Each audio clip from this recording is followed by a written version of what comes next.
horror fans, it's Raven here with another tale of terror from the Raven's Nest. I hope you all are doing excellent.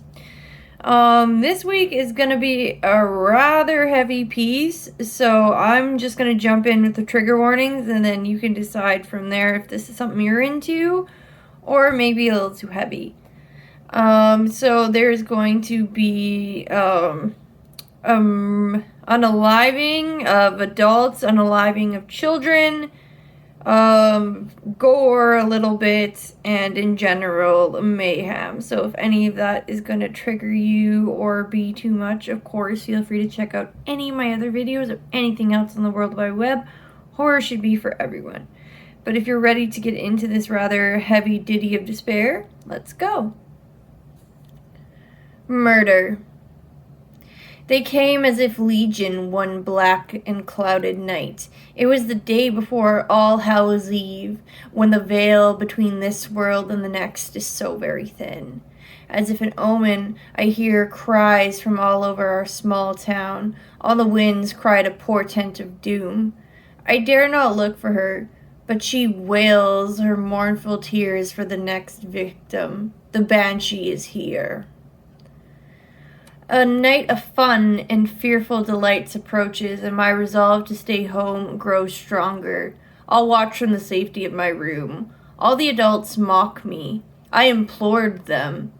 I have heard her, but my pleas fall on deaf ears. I still refuse to trick or treat. The night itself came cold, starless, and full of laughter of fellow kids. Among them she hides. I saw her disguised as a grieving widow in a flowing black dress.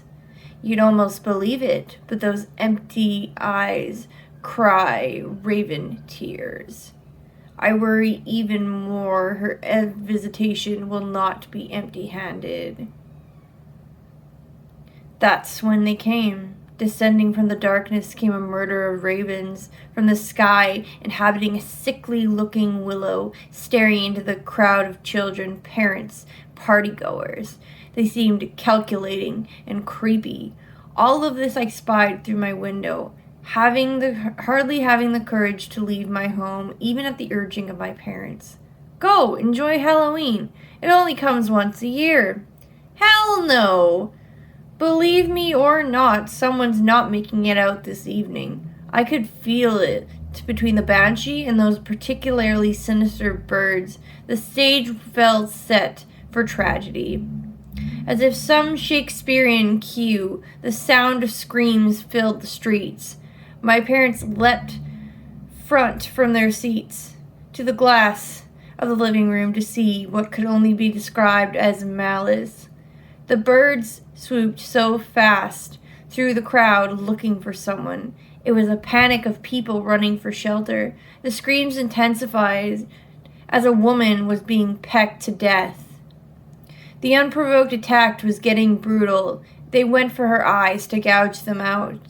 Soon she didn't have a face left, just blood and a skull picked clean. No one helped her or attempted to. They just fled. The horror was far from over when they surrounded the kid, and I realized that it was my friend, and I rushed to the door to help him, but was caught and held fast by my father. No, Aaron, stay here.